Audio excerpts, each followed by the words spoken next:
friends. So ngayon nag-commute ako ng commuter bus kasi nga kinuha ko yung cargo and naka-bicycle ako. Iniwan ko sa bayan yung bicycle and sana walang kumuha doon and lagot talaga ako dahil hindi sa akin yon and hindi kumakarga doon sa bisikleta yung mga pinakargo ko.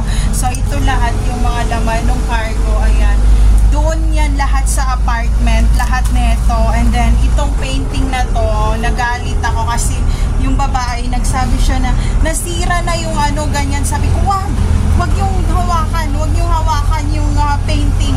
Asawa kong nagpainting yan before the COVID talaga. So pinaint niya to and then nilagyan ko ng name niya and date kung kailan niya pinaint. So ayan, ipapakita ko na lang sa inyo and sabi ko wag mo hawakan, walang pakialaman. And ito mga picture to namin magpamilya. Ayan, and I put it in the wall.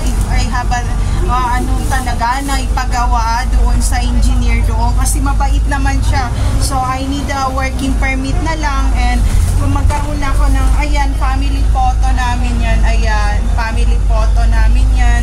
And iniwan ko na rin doon sa may Novaliches bayan yung box. Hindi ko na inano ko na lang, nilagay ko doon sa side kasi meron namang kukuha ng karton kaya sabi ko dito na lang and nilagay ko sa mga plastic na ganyan yung lagayan. Ayan, nilagay ko siya para hindi mahulog or ano. And nag-jeep pala ako. Pagkatapos ko nag-jeep, nag-bus ako.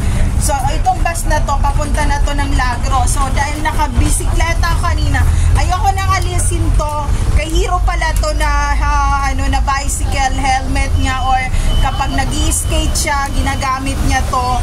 And dahil hindi naman siya nag-i-skate ngayon, akin na lang muna to. So my big boy, Asian, pahiram muna nito my baby baro muna ang mami kasi nga nasisemplang ako sa bisikleta. So mamaya pupuntahan ko yung bisikleta.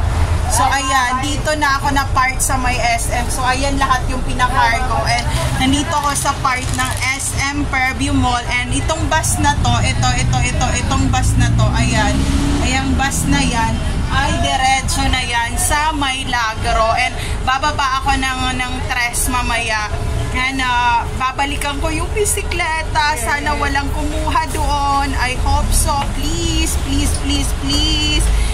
walang kumuha doon. And ayun, there's no safe place to all targeted individual out there. Take care always, everyone.